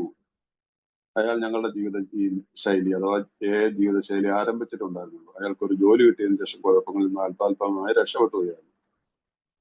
ഇതാ ഞാൻ എത്തിയിരിക്കുന്നു എന്ന് പറഞ്ഞുകൊണ്ട് ജഡ്ജിയുടെ മുമ്പിൽ നേരിട്ട് ഹാജരാകുന്ന ധീരവും ആകർഷണീയമായ ഒരു കാര്യമായതിന് ഒരു ഈ ബുക്ക് എഴുതുന്ന 1939 സംഭവിച്ചിട്ടുള്ള ഒരു കാര്യമാണിത്. ഇപ്പൊ ഇയാള് വേറെ കല്യാണം കഴിക്കുന്നു, ആദ്യത്തെ ഭാര്യയ്ക്ക് കൊടുക്കാനുള്ളതൊന്നും കൊടുത്തിട്ടില്ല, ഒരു കേസ് കൊടുക്കുന്നു, അറസ്റ്റ് വാറന്റ് വന്നിട്ടുണ്ട്. പക്ഷെ ഭയം കൊണ്ട് ഇയാൾ ഇതാ ഞാൻ എത്തിയിരിക്കുന്നു എന്ന് പറഞ്ഞുകൊണ്ട് ജഡ്ജിയുടെ മുമ്പിൽ ഹാജരാകുന്നത് ശരിയായിരുന്നു. പക്ഷെ അത് സാധിച്ചില്ല. ഭയം അല്ലേ? അത്യാവശ്യമായിരുന്നെങ്കിൽ അയാൾ അത് തന്നെ ചെയ്യുമായിരുന്നു എന്നാണ് ഞങ്ങളും കരുതുന്നത്. പക്ഷെ അയാൾ ജയിലിലായാൽ രണ്ട് കുടുംബങ്ങൾക്ക് വേണ്ടി അയാൾ ഒന്നും ചെയ്യാൻ കഴിയുമായിരുന്നില്ല. അപ്പൊ ഇവിടെയാണ് അപ്പൊ അങ്ങനെ ചെയ്യാതിരുന്നതിന്റെ കാരണം എന്നാണ് അദ്ദേഹത്തിനോട് ഒരു ഗൈഡൻസ് കിട്ടിയിട്ടുണ്ടാവും, അവർ കൊടുത്തിട്ടുണ്ടാവണം എന്ത് ചെയ്യണം ഇങ്ങനെയുള്ള ഒരു കാര്യത്തില്. അതുകൊണ്ടാണ് ഇയാൾ ഇവിടെ എന്താണ് ചെയ്യുന്നത്, തന്റെ കുറ്റങ്ങൾ തുറന്ന് സമ്മതിച്ചുകൊണ്ട് അവർക്ക് ക്ഷമയാചന വെച്ചുകൊണ്ട് ആദ്യമായിട്ട് ഒരു കത്ത് അയക്കാൻ ഞങ്ങൾ അയാളോട് നിർദ്ദേശിച്ചു. അയാൾ അപ്രകാരം ചെയ്തു. ഒരു ചെറിയ തുക അയച്ചു കൊടുക്കുകയും ചെയ്തു. താൻ ഭാവിയിൽ എന്താണ് ചെയ്യുവാൻ ശ്രമിക്കുന്നതെന്ന് അയാൾ അവൾക്ക് എഴുതി. അവൾ നിർബന്ധിക്കുകയാണെങ്കിൽ ജയിലിൽ പോകാൻ തയ്യാറാണെന്ന് അയാൾ സൂചിപ്പിച്ചു. അവൾ ആ കാര്യത്തിൽ ഒട്ടും നിർബന്ധം പിടിച്ചില്ല. മൊത്തത്തിൽ എല്ലാ കാര്യങ്ങളും ക്രമേണ ശരിയായി. അപ്പൊ ഭയത്തിൽ നിന്ന് മോചനം കിട്ടാനായിട്ട് അപ്പൊ ഇയാള് ഇത് വെച്ചുകൊണ്ട് കോടതിയിലേക്ക് നേരിട്ട് ചെന്നിരുന്നെങ്കിൽ ഒരുപക്ഷെ അയാളെ പിടിച്ചു നേരെ അറസ്റ്റിലേക്ക് പോകുമായിരുന്നു. അതിനു മുമ്പായിട്ട് അദ്ദേഹത്തിന്റെ സ്പോൺസർ അലിയ ഗ്രൂപ്പ് അമ്മയും 100 പേരുള്ള സമയത്ത് എഴുതിയ ബുക്കല്ലേ. അപ്പൊ ആ ഒരു എഴുത്തയക്കാൻ പറഞ്ഞു. ആ എഴുത്തയച്ചതോടൊപ്പം കുറച്ച് പൈസയും കൂടെ അയച്ചു കൊടുത്തു. അതിനുശേഷം എന്ന് മദ്യപിക്കാതെ ജീവിക്കുകയാണ്, മദ്യപാന കാലത്ത് പറ്റിയ ആ തെറ്റുകൾക്കൊരു യാചന നടത്തിക്കൊണ്ട് അവർ എഴുത്തയക്കുന്നതോടുകൂടി അതിൽ കൂടി അവരെന്താണ് ഒരു നിർബന്ധവും എടുത്തില്ല. മൊത്തത്തിൽ എല്ലാ കാര്യങ്ങളും ക്രമേണ ശരിയായി. മറ്റുള്ള ആളുകളെ ശക്തിയായി ബാധിക്കാൻ തരത്തിൽ എന്തെങ്കിലും കടുത്ത നടപടി എടുക്കുന്നതിന് മുമ്പ് ഞങ്ങൾ അവരുടെ സമ്മതമാരായിരുന്നു. അങ്ങനെ സമ്മതം കിട്ടിക്കഴിഞ്ഞാൽ മറ്റുള്ളവരായ കാര്യങ്ങൾ ചർച്ച ചെയ്ത് സഹായത്തിനായി ദൈവത്തോട് പ്രാർത്ഥിക്കുന്നു. കടുത്ത നടപടി എന്നത് ഉദ്ദേശിക്കുന്നത് ഞങ്ങൾ കുടിക്കരുതെന്നാണ്. അപ്പൊ ചില ആളുകൾക്ക് മറ്റുള്ള ആളുകളെ ശക്തിയായി ബാധിക്കുന്ന കാര്യങ്ങൾ എന്തെങ്കിലും കടുത്ത നടപടി എടുക്കുന്നതിന് മുമ്പ് ഞങ്ങൾ അവരുടെ സമ്മതമാരായിരുന്നു. അപ്പൊ ഈ ചില കാര്യങ്ങളെ കുറിച്ച് ഭയങ്കരമായിട്ടുള്ള ചില വൈകൃതങ്ങളൊക്കെ ഉണ്ടാക്കി വെച്ചിട്ടുള്ള ആളുകളുണ്ടാവും. നാടിലും വീട്ടിലും ഒന്ന് മോഹം കാണിക്കാൻ പറ്റാത്ത രീതിയിലുള്ള. അപ്പൊ അവരോട് എങ്ങനെ നേരിടണമെന്നുള്ളതിനെ കുറിച്ചുള്ളൊരു അതിനകത്തേക്ക് വരുമ്പോൾ നമ്മൾ ഈ കടുത്ത നടപടി എടുക്കാന്ന് പറഞ്ഞാൽ അതിനെക്കുറിച്ച് ഓർത്ത് മദ്യപിക്കത്തിലേക്കൊന്നും പോകാതെ ഇവിടെയൊക്കെ നമുക്കതാണ്, ഇവിടെയൊക്കെ ഒരു സ്പോൺസറുടെയും കൂട്ടായ്മയുടെ സഹായം തേടിക്കഴിഞ്ഞാൽ നമുക്ക് അവരോടൊക്കെ ക്ഷമ നടത്താനായിട്ടുള്ള ഒരു ദ്രോഹിച്ചവരോട് പരിഹാരം ചെയ്യാനായിട്ട് നമുക്ക് സാധിക്കും. നമ്മൾ അവിടെ ഒരിക്കലും വിചാരിക്കുന്നത് നമ്മൾ ചെറുതായി പോകുന്നു. അതേ നാട്ടില് അതേ വീട്ടില് കുടുംബങ്ങളുടെ ഇടയിൽ അല്ലെങ്കിൽ കുടുംബത്തിന്റെ മുമ്പിൽ തല ഉയർത്തി പിടിച്ചു നിൽക്കാൻ നമുക്ക് സാധിക്കും. ഭയമാണ് ഈ പ്രശ്നത്തിലെല്ലാം കാരണങ്ങളുണ്ടാകുന്നത്. അതിനെ നേരിടാൻ നമുക്കൊരു മാർഗമുണ്ട്. അംഗങ്ങൾക്ക് അത് മറ്റുള്ളവർക്ക് പറഞ്ഞാൽ മനസ്സിലാവില്ല. നമ്മളുടെ ഇടയിൽ വലിയൊരു ശക്തി പ്രവർത്തിക്കും.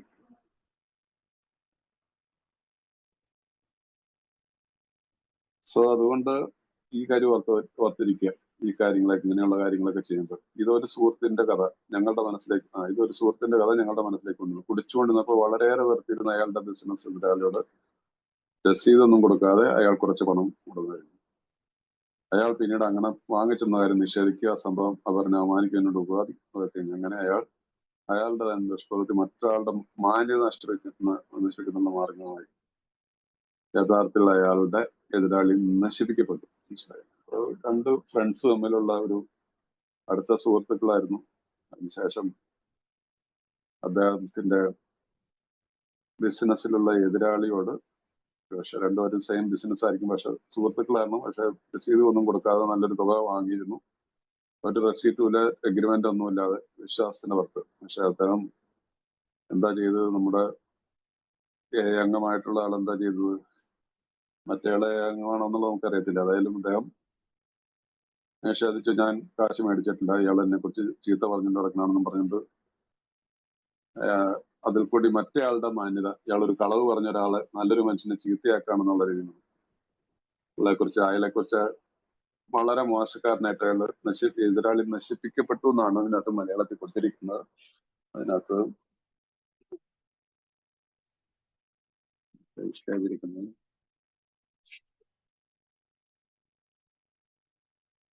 yes, in fact his rival was ruined. അത് നശിപ്പിക്കപ്പെട്ടു എന്ന് പറഞ്ഞാൽ ഒരുപാട് വേദനാജനകമായിട്ടുള്ള ഒരു അവസ്ഥയിലേക്ക് പോയി എന്നുള്ളതാണ്.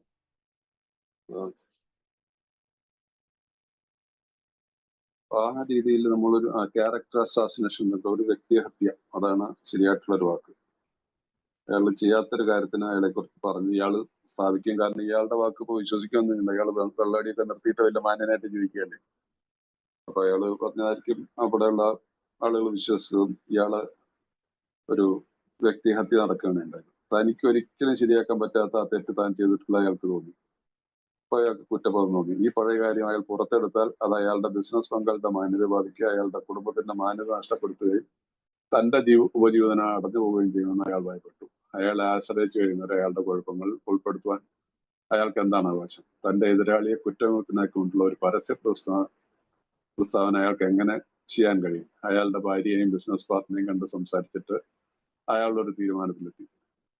ഈ വിനാശകരമായ ഭാവത്തിന് വരുന്ന കുറ്റക്കാരനായി ദൈവത്തിന് മുമ്പിൽ നിൽക്കുന്നതിനേക്കാൾ എല്ലാം തുറന്നു പറഞ്ഞുകൊണ്ട് വരുമാനങ്ങളെക്കാൾ നേരിടുകയായിരിക്കും ഭേദമെന്ന് അയാൾ കരുതി. ഫലം എന്തായാലും ദൈവത്തിന് വിട്ടുകൊടുക്കേണ്ടതെന്ന് അയാൾ മനസ്സിലാക്കി. അല്ലെങ്കിൽ അയാൾ വീണ്ടും കുടി ആരംഭിക്കുകയും തനിക്കുള്ളതെല്ലാം എങ്ങനെയും നശിപ്പിക്കുകയും ചെയ്തു. വളരെ കാലം കൂടി അയാൾ ആദ്യമായി ഒരു പള്ളിയിലെത്തി. അവിടുത്തെ പ്രഭാഷണത്തിന് ശേഷം ശാന്തനായി എഴുന്നേറ്റിരുന്ന എല്ലാത്തിനെയും കുറിച്ച് ഒരു വിശദീകരണം നൽകി. അയാളുടെ പ്രവൃത്തിക്ക് വിപുലമായ അംഗീകാരം ലഭിച്ചു. ഇന്ന് അയാൾ ആ പട്ടണത്തിലെ ഏറ്റവും അധികം വിശ്വസനായ പൗരനാണ്. ഇതെല്ലാം സംഭവിച്ചത് വർഷങ്ങൾക്ക് മുമ്പാണ്. ഇത് ഇന്നത്തെ കാലത്തൊക്കെ ഇങ്ങനെയൊക്കെ സംഭവിക്കാനുള്ള ഒരു സാധ്യത ഉണ്ടാവില്ല. ഏതായാലും ഈ വ്യക്തി ചെയ്തത് ഏതായാലും അയാളുടെ ഒരു കുടുംബമായിട്ട് നേരിട്ടൊരു സംസാരത്തിൽ ഇരുന്ന് സംസാരിക്കണം. എന്നിട്ടും അദ്ദേഹത്തിന്റെ ഒരു ഇയാൾക്ക് അതിൽ നിന്നുള്ള അയാളുടെ നഷ്ടപ്പെട്ട ആ വിശ്വസ്തതയൊക്കെ എടുക്കാൻ വേണ്ടിയിട്ട് ഒരു പള്ളിയിൽ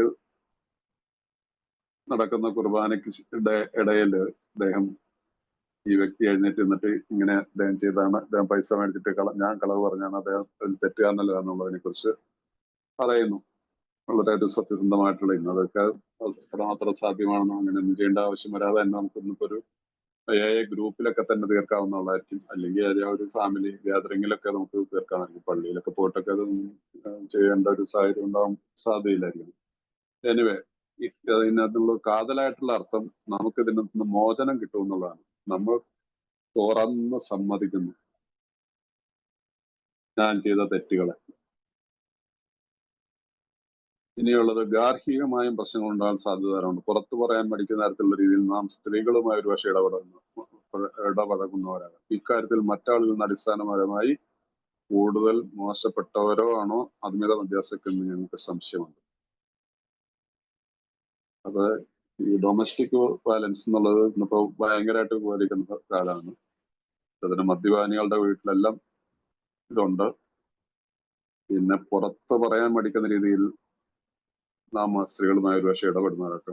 കാരണം ഈ സെക്ഷലായിട്ടുള്ള അഡിക്ഷൻ ഇല്ലാത്ത മദ്യപാനികൾ വളരെ കുറച്ചായിരിക്കും. പരസ്ത്രീ ബന്ധം ഒന്നും പോരാ, രണ്ടും പോരാ, മൂന്നും പോരാ എന്നുള്ള രീതിയിൽ ഇങ്ങനെ ജീവിക്കുന്നവർ ചിലരുണ്ടാവും. ചിലരെല്ലാവരും ആവണമെന്നില്ല. വളരെ റെയറായിട്ട് അങ്ങനെ ഈ പ്രശ്നമില്ലാത്തവരായിട്ട് എന്റെ ജീവിതത്തിൽ ഇത്ര വർഷങ്ങളിൽ കണ്ടിട്ടുള്ളൂ. വളരെ റെയറായിട്ട്. അപ്പൊ ഈ കാര്യത്തിൽ മറ്റാളിൽ നിന്ന് അടിസ്ഥാനമായി കൂടുതൽ മോശപ്പെട്ടവരാണോ എന്നുള്ളത്. അപ്പൊ നമ്മളുടെ കാര്യത്തിൽ ഒരു ഇത് പറയുന്നുണ്ട്, നമ്മൾ ഈ കാര്യത്തിൽ ഇത്തിരി മോശപ്പെട്ടവരാണെന്നുള്ള കാര്യത്തിൽ സംശയമുണ്ട്. യെസ്. പക്ഷെ കുടുംബത്തിലെ ലൈംഗിക ബന്ധങ്ങൾ കൂടുതൽ സങ്കീർണമാക്കുന്നു. കുറച്ചു കാലത്തെ അമിത മധ്യവസമുള്ള ജീവിതം കൊണ്ട് ഒരു ഭാര്യ പരിശീലനയും വിദ്വേഷവതിയും ആരോടും ഒന്നും മിണ്ടാത്തുള്ളവരെ എത്തുന്നു. ഭർത്താവട്ടെ ഏകാന്തം അനുഭവിക്കുന്നവനും തന്നെ കുറിച്ച് തന്നെ ദുഃഖത്തിന് മാറ്റിയിരുന്നു. അപ്പൊ ഇവിടെ ഈ രീതിയിൽ റിക്കവറിയിൽ വന്നതിന് ശേഷമുള്ള ഒരു കുടുംബത്തിൽ ഈ പ്രശ്നങ്ങൾ ഉണ്ടാവാറുണ്ട്. അപ്പൊ ഇതിൽ നിന്ന് പല ബന്ധങ്ങൾ ശേഷം പെട്ടെന്ന് ഈ മദ്യപാനിയായിട്ടുള്ള ആള് റിക്കവറിയിലാണെങ്കിൽ അദ്ദേഹത്തിന് അതിൽ നിന്ന് ഊരി പോരാനായിട്ട് പറ്റുന്നില്ല. പോരാത്തതിന് പിന്നെ നമ്മൾ മദ്യപിച്ച് ബോധമില്ലാതെ വന്ന് കിടന്നുറങ്ങിയിരുന്ന നമ്മൾ മദ്യപാനത്തിന് ശേഷം നോർമലായി കഴിയുമ്പോൾ നമുക്ക് ഭാര്യയായിട്ട് അടുക്കാനായിട്ട് സാധിക്കുന്നില്ല. അവരിൽ ഉണ്ടായിരിക്കുന്ന ഒരു ഡിപ്രഷൻ ഉണ്ടാവാം. അവരിലേക്ക് മറ്റൊരു കുടുംബ ബന്ധം, ഒരു ശാരീരികമായിട്ടുള്ള ബന്ധത്തിനോടൊന്നും ഒരു താല്പര്യം ഉണ്ടാവണമെന്നുണ്ടാവില്ല, വെറുപ്പായിരിക്കും. ഇതെല്ലാം കൊണ്ട് ഈ ഭാര്യയും ഭർത്താവും ഒരു തമ്മിലുള്ള ഒരു അകൽച്ച ഉണ്ടാവും. മനസ്സിലായില്ല? ചിലരുടെ കാര്യത്തിലെങ്കിലും. ചില ഭാര്യമാർ അങ്ങനെ ആവണമെന്നൊന്നുമില്ല. പക്ഷെ മിക്കവാറും അങ്ങനെയൊക്കെ ആയിരിക്കും, കുറെ സമയം എടുക്കാനോ. അപ്പൊ അങ്ങനെയുള്ളവരാണ് മദ്യത്തിന് പുറമെ മറ്റെന്തിനോട് വേണ്ടി നാറ്റുകളുമില്ല അതുപോലുള്ള സ്ഥലങ്ങളിൽ അയാൾ ചുറ്റിത്തിരിയാൻ തുടങ്ങുന്നു. തന്നെ ശരിയായി മനസ്സിലാക്കുന്ന ഒരു പെൺകുട്ടി അയാൾക്ക് അതിശക്തമായ സ്വകാര്യ ബന്ധം ഉണ്ടായേക്കാം. അങ്ങനെയുള്ള സാഹചര്യങ്ങൾ തന്നെ വെള്ളമടി മദ്യത്തിന് പുറമെ മറ്റെന്തിനോ വേണ്ടി, അതെന്താണ്? മറ്റെന്തിനോ വേണ്ടിയിട്ട്, സ്നേഹത്തിന് വേണ്ടിയിട്ട്, നമ്മൾ പറയത്തില്ല, ശരിയായിട്ടുള്ള സ്നേഹം അനുഭവിക്കാൻ വേണ്ടിയിട്ട് നൈറ്റ് ക്ലബുകളുള്ള, നമ്മുടെ നാട്ടിൽ ഇപ്പൊ നൈറ്റ് ക്ലബിൽ അങ്ങനെ സിറ്റികളിലൊക്കെ ഉണ്ടാകും. പക്ഷെ സാധാരണ നാട്ടിൻപുറത്തൊക്കെ ഉള്ളതെന്ന് പറഞ്ഞാൽ തെറ്റായിട്ടുള്ള ബന്ധങ്ങളിലേക്ക് വേണ്ടിയിട്ട് നമ്മൾ അതിനു വേണ്ടിയിട്ട് ചിലവഴിക്കുന്നു. അതുപോലെ തന്നെ ശരിയായി മനസ്സിലാക്കുന്ന ഒരു പെൺകുട്ടിയുമായി, എന്നെ ശരിയായിട്ട് മനസ്സിലാക്കുന്ന എന്റെ ഭാവനയിലുള്ള ഒരു ഭാര്യ ആയിട്ടുള്ള പെണ്ണുമായിട്ട് അതിശക്തമായ സ്വകാര്യ ബന്ധം ഉണ്ടായത്. അയാൾ ആത്മാർത്ഥമായി, ഞങ്ങൾ പറയട്ടെ, അയാളെ ശരിക്കും മനസ്സിലാക്കുന്നു. ചിലപ്പോ ഈ സ്ത്രീയോ പെൺകുട്ടിയോ ഇയാളെ കുറിച്ച് ശരിക്കും സ്വന്തം ഭാര്യയേക്കാൾ കൂടുതൽ നല്ല ഒരു ഇതാവാനും വഴിയുണ്ട്. പക്ഷെ ജീവിതം രണ്ടുപേരുടെയും നശിച്ചുകൊണ്ടിരിക്കുകയാണെന്നുള്ളത് വേറൊരു വശമുണ്ട്. പക്ഷെ അത്ര ഒരു കാര്യം കൊണ്ട് എന്ത് നേട്ടമാണ് ഉണ്ടാകുമെന്ന്, അതുകൊണ്ട് ഒരു നേട്ടം ഉണ്ടാകുമെന്നില്ല. ഇപ്രകാരം പരസ്ത്രീ ബന്ധം പുലർത്തുന്ന ഒരാൾ പലപ്പോഴും ദുഃഖിതനായിരിക്കും. പ്രത്യേകിച്ച് അയാൾ വിവാഹം കഴിച്ചിരിക്കുന്നത് എല്ലാ നരകങ്ങളും അയാളോട് അനുഭവിച്ചിട്ടുള്ള കൂറും ധീരതയുമുള്ള ഭാര്യയാണ്, ഒരു ഭാര്യയാണ്. അപ്പൊ അതുകൊണ്ട് ഇത് രീതിയിൽ പോയിട്ട് നമ്മൾ വീണ്ടും ഈ ബന്ധങ്ങളെ പുതുക്കാൻ പോയി കഴിഞ്ഞാൽ വീണ്ടും എന്നെ മനസ്സിലാക്കുന്ന ഒരു പെൺകുട്ടിയുണ്ട്, അവളുടെ അടുത്തേക്ക് പോകാൻ വേണ്ടിയിട്ട് നമ്മൾ പിടിച്ചിരിക്കും. ഇവിടെ നമ്മളൊരു കാര്യം, ഈ പരിഹാരത്തിനകത്ത് നമ്മൾ ദ്രോഹിച്ചവരുടെ ലിസ്റ്റിലുള്ള ഒരു പേരല്ലേ ഈ ഭാര്യ എന്നുള്ളത്.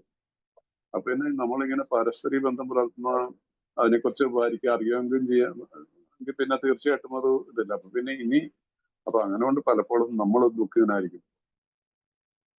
പോരാത്തതിന് നമ്മൾ ഇവിടെ ഒരു പോസിറ്റീവായിട്ട് കാണണം. നമ്മൾ വിവാഹം കഴിച്ച എല്ലാ നരകങ്ങളും നമ്മൾ വെള്ളമടിച്ച് ബോധമില്ലാതെ വഴി വീട്ടിൽ കിടന്നപ്പോൾ കുഞ്ഞുങ്ങളെയൊക്കെ നോക്കി, രാത്രിയിൽ പകലും കുഞ്ഞുങ്ങളെയൊക്കെ നോക്കി വളർത്തിയും ആഹാരം വെച്ചു കൊടുത്ത് എല്ലാത്തിനും നോക്കിയ ഒരു ഭാര്യയുണ്ട് സത്യസന്ധമായിട്ട്. ആ ഭാര്യയോടാണ് നമ്മൾ ഇതെല്ലാം ചെയ്യുന്നതെന്ന് ഓർക്കണം. അപ്പൊ അവരുടെ ആ മനോഭാവം മാറ്റിയെടുക്കാൻ നമുക്ക് സാധിക്കണം. അപ്പൊ വേറെ എന്നെ ഇനി മനസ്സിലാക്കണമെന്നുള്ളത്, നമ്മളെ ശരി, നമ്മളുടെ ഭാര്യയാണെങ്കിൽ ആ ഭാര്യയ്ക്ക് വേണ്ട രീതിയിലുള്ള പരിചരണങ്ങളും സ്നേഹവും കൊടുത്തു കഴിഞ്ഞാൽ സാധാരണതയിൽ അതിനെ ഉൾക്കൊള്ളാൻ അവർക്ക് മനസ്സിലാവും. സത്യസന്ധത എന്നുള്ള വാക്ക് എന്നുള്ളത് ദൈവികമാണ്. ആ സത്യസന്ധതയ്ക്ക് അതിന്റെ വില തീർച്ചയായിട്ടും കിട്ടും. കാര്യത്തിന്റെ സ്ഥിതി എന്താണെങ്കിലും നമുക്ക് ഈ കാര്യത്തിൽ എന്തെങ്കിലും ചെയ്യേണ്ടതുണ്ട്. നമ്മുടെ ഭാര്യയ്ക്ക് അറിയില്ലെന്ന് ഉറപ്പുണ്ടെങ്കിൽ നാം പിന്നെ അവളോട് തുറന്നു പറയണം. എല്ലായ്പ്പോഴും വേണ്ടിവരില്ല എന്നാണ് ഞങ്ങൾ കരുതുന്നത്. നമ്മുടെ കാടത്തങ്ങളൊക്കെ പൊതുവെ അവൾക്ക് അറിയാമെങ്കിൽ എല്ലാം വിശദമായി പറയേണ്ടതുണ്ട്. തീർച്ചയായും നമ്മുടെ കുറ്റങ്ങൾ തുറന്ന് സമ്മതിക്കണം. അവൾ എല്ലാ വിവരങ്ങളും അറിയാൻ നിർബന്ധം പിടിച്ചേക്കാം. സ്വന്തം ജീവിതത്തിൽ ആ സ്ത്രീ ആരാണെന്നും അവൾ എവിടെയാണെന്നും ഭാര്യയ്ക്ക് അറിയാൻ താല്പര്യം ഉണ്ടാകും. മറ്റൊരു വ്യക്തി ഉൾപ്പെടുത്തിക്കൊണ്ട് വിശദീകരണം പറയേണ്ട എന്ന് തന്നെയാണ് ഞങ്ങളുടെ അഭിപ്രായം. ചെയ്തിട്ടുള്ളതിനെ കുറിച്ചുള്ള ദുഃഖമുള്ളവരാണ് ഞങ്ങൾ. ദൈവാനുഗ്രഹം ഉണ്ടെങ്കിൽ ഇനി ഒരിക്കലും ഞങ്ങൾ അത് ആവർത്തിക്കുകയുമില്ല. ഇതിനേക്കാൾ ഉപരി ഒന്നും തന്നെ ഞങ്ങൾക്ക് ചെയ്യാൻ കഴിയുന്നില്ല. അതിനേക്കാൾ മുന്നോട്ട് പോകാൻ ഞങ്ങൾക്ക് ഒരവകാശമില്ല. ഇതിനൊരു പക്ഷെ അപവാദം ഉണ്ടാവും. പക്ഷെ ഏതെങ്കിലും തരത്തിലുള്ള ഒരു നിബന്ധന ഇക്കാര്യത്തിൽ ഞങ്ങൾ മുന്നോട്ട് വയ്ക്കുന്നില്ലെങ്കിലും ചെയ്യാൻ പറ്റിയ ഏറ്റവും നല്ലൊരു ഇതാണെന്ന് പലപ്പോഴും ഞങ്ങൾ കണ്ടിട്ടുണ്ട്. അപ്പൊ ഇവിടെ നമ്മൾ ഈ രീതിയിലുള്ള ബന്ധങ്ങളും കാര്യങ്ങളൊക്കെ ഉള്ളപ്പോൾ അതിനെ എങ്ങനെ നേരിടണം എന്നുള്ളത്, അപ്പൊ ചില കാര്യത്തിൽ ഭാര്യയ്ക്ക് അറിയില്ല എന്ന് ഉറപ്പുണ്ടെങ്കിൽ നമ്മൾ ഇതിനെക്കുറിച്ച്, അവളോട് ചെയ്ത ദ്രോഹത്തിനെ കുറിച്ച് സംസാരിക്കേണ്ട ആവശ്യമുണ്ട്. അത് വീണ്ടും ആ ഒരു എപ്പിസോഡ് അവിടെ ഉപേക്ഷിക്കുക, ആ ബന്ധം ഉപേക്ഷിക്കുക, ആ കാര്യമായിട്ട് ഭാര്യയായിട്ട് ചർച്ച ചെയ്യേണ്ട. ഞാൻ നിന്നെ ഇങ്ങനെ ദ്രോഹിച്ചിട്ടുണ്ടോ, നിന്നുള്ള പ്രകാരത്തെ സ്ത്രീയായിട്ട് എനിക്ക് ബന്ധം ഉണ്ടായിരുന്നു എന്നൊക്കെ പറഞ്ഞ് വീണ്ടും അത് പ്രശ്നങ്ങൾ, അത് വലിയൊരു ഇതിലേക്ക് പോകും. അതുകൊണ്ട് പക്ഷെ അവർക്ക് അറിയാമെങ്കിൽ ഏതെങ്കിലും ഒരു സ്ത്രീയായിട്ട് ബന്ധമുണ്ട്, ആരാണെന്ന് അറിയത്തില്ല, എന്തോ ഒരു ബന്ധം ഉണ്ടെന്നുള്ളത് എവിടെന്നെങ്കിലും അവർക്ക് അറിയാമെങ്കിൽ നമ്മൾ തീർച്ചയായിട്ടും പറയണം. എനിക്ക് അങ്ങനെ ഒരു അബദ്ധം പറ്റിയിട്ടുണ്ട്, പക്ഷെ ഞാനിപ്പോ റിക്കവറിയിൽ വന്നതിന് ശേഷം സകല ബന്ധങ്ങളും ഉപേക്ഷിച്ചിരിക്കണം. പക്ഷെ ഈ വ്യക്തി ആരാണെന്ന് അറിയാൻ വേണ്ടിയിട്ട് ഭാര്യയെ ചിലപ്പോ കാർക്കശ്യം പിടിച്ചേക്കാം. എനിക്ക് ആളാരെന്ന് അറിയണമെന്ന് പറഞ്ഞു. ഒരിക്കലും പറഞ്ഞു കൊടുക്കരുത്. അതിനെ വേണ്ട രീതിയിൽ പറഞ്ഞ് മനസ്സിലാക്കി കൊടുക്കണം. അത് പറഞ്ഞു വേറൊരു വ്യക്തിയെ നമ്മുടെ വീട്ടിലേക്ക് എടുക്കേണ്ട ആവശ്യമില്ല. ആ വ്യക്തിയെ ഞാൻ നമ്മുടെ ജീവിതത്തിൽ നിന്ന് മാറ്റിക്കളഞ്ഞാണ്. എന്റെ മനസ്സിൽ നിന്ന് കളഞ്ഞിടത്തോളം കാലം നിന്റെ മനസ്സിലേക്ക് നീ ആ വ്യക്തിയെ കൊണ്ടുവരേണ്ട ആവശ്യമില്ല. ആ രീതിയിൽ ആ സാഹചര്യത്തിനനുസരിച്ച് എങ്ങനെ സംസാരിക്കണം എന്നുള്ളത് നിങ്ങൾ തന്നെ അവരവരുടെ ഭാര്യമാരുടെ എല്ലാവർക്കും അവരവരുടെ ഭാര്യമാരുടെ എന്റെ ഭാര്യയുടെ രീതി ആയിരിക്കുമല്ലോ നിങ്ങളുടെ ഓരോരുത്തരുടെയും ഭാര്യ എല്ലാവർക്കും അവരുടേതായിട്ടുള്ളത്. അപ്പൊ അതിനനുസരിച്ച് നമ്മൾ അതിനെ കൈകാര്യം ചെയ്യണം. അതല്ല എങ്കിൽ അതുകൊണ്ടാണ് മറ്റൊരു വ്യക്തി ഉൾപ്പെടുത്തിക്കൊണ്ട് വിശദീകരണം പറയേണ്ടത് എന്ന് തന്നെയാണ് ഞങ്ങളുടെ അഭിപ്രായം. നമ്മളിവിടെ തുറന്നൊന്ന് പറയണം, ഞാൻ ചെയ്തിട്ടുള്ളതിനെ കുറിച്ച് ഞാൻ പശ്ചാത്തപിക്കുന്നു. അത് കഴിഞ്ഞു. ദൈവാനുഗ്രഹം ഉണ്ടെങ്കിൽ ഇനി ഒരിക്കലും ദൈവാനുഗ്രഹം ഉണ്ടെങ്കിൽ നമ്മുടെ ജീവിതത്തിലേക്ക് ഇനി വേറൊരു കഥാപാത്രം വരില്ല. നമുക്ക് നമ്മുടെ കുടുംബത്തിന് വേണ്ടി കഴിഞ്ഞു. ഇനി തിരുത്താൻ പറ്റത്തില്ല. ആ രീതിയിലുള്ള ഒരു സമീപനം നമ്മുടെ ഉള്ളിൽ നിന്ന് വന്നു കഴിഞ്ഞാൽ തീർച്ചയായിട്ടും നമുക്ക് ഇതിനെ ഓവർകം ചെയ്യാൻ പറ്റും. ജീവിതത്തെ കുറിച്ചുള്ള ഞങ്ങളുടെ ധാരണ ഒരു വശത്തേക്ക് മാത്രം സഞ്ചരിക്കാവുന്ന ഒരു പാതയില്ല. അത് ഭാര്യയ്ക്ക് എന്നതുപോലെ തന്നെ ഭർത്താവിനും നല്ലതുള്ളായിരിക്കും. നമുക്ക് മറക്കാൻ പറ്റുമെങ്കിൽ അവൾക്കും അതിന് കഴിയും. അവളുടെ അസൂയ എന്ന് പതിച്ചേക്കാനിടയുള്ള വ്യക്തിയുടെ പേര് അവളോട് പറയാതിരിക്കുന്നതായിരിക്കും ഏറ്റവും ഉത്തമം. ഇതൊക്കെ വളരെ ശ്രദ്ധാപൂർവം നിങ്ങൾ മനസ്സിലാക്കണം. ജീവിതത്തെ കുറിച്ചുള്ള ഞങ്ങളുടെ ധാരണ ഒരു വശത്തേക്ക് മാത്രം സഞ്ചരിക്കാവുന്ന പാതയല്ല. അത് ഭാര്യയ്ക്ക് എന്നതുപോലെ തന്നെ ഭർത്താവിനും നല്ലതിനുള്ളതായിരിക്കണം. നമുക്ക് മറക്കാൻ പറ്റുന്നതിന് അവൾക്ക് മറക്കാൻ പറ്റും. അവളുടെ അസൂയ എന്ന് വിളിച്ചേക്കാൻ വ്യക്തിയുടെ പേര് അവളുടെ പറയാതിരിക്കുകയാണ് ഏറ്റവും ഉത്തമം. അപ്പം സ്നേഹം കൊടുത്താൽ സ്നേഹം തിരിച്ചു കിട്ടും. അപ്പോൾ വൈഫിന്റെ തന്നെ ആണെങ്കിലും ചിലപ്പോൾ എന്തെങ്കിലുമൊക്കെ അവരുടെ ജീവിതത്തിൽ എന്തെങ്കിലും പഠിച്ചവരുണ്ടാവും.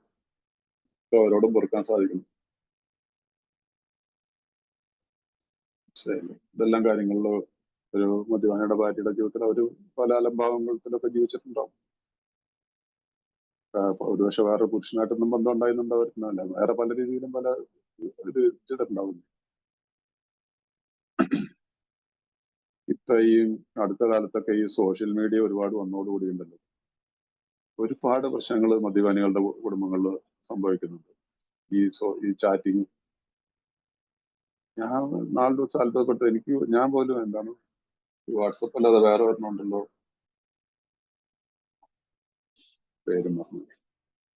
അതൊക്കെ ഉപയോഗിക്കുന്ന സാധാരണക്കാരായിട്ടുള്ള ആളുകൾ പോലും ഉണ്ട്. മനസ്സിലായില്ലേ? എത്ര ഈ ആപ്പുകളൊക്കെ ആപ്പുകളായിട്ട് മാറുക എന്നുള്ളതാണ്. അതിൽ കൂടി ജീവിതം അവസാനിക്കുകയാണ്, തൂങ്ങി മരിക്കുകയാണ്, തല്ലിക്കൊല്ലുകയാണ്, വെട്ടിക്കൊല്ലുകയാണ്,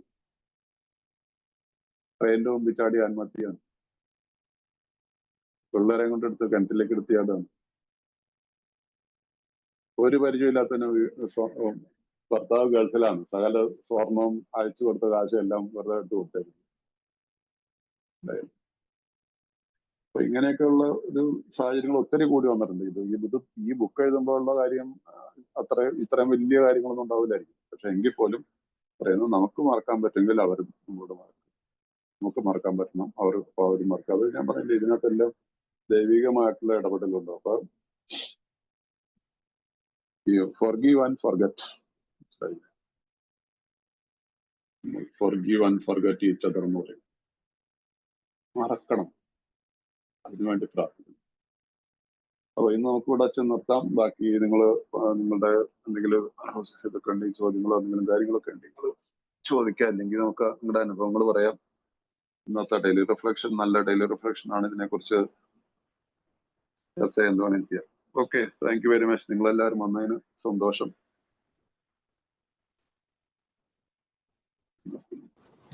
താങ്ക് യു തമ്പി സാറേ, താങ്ക് യു.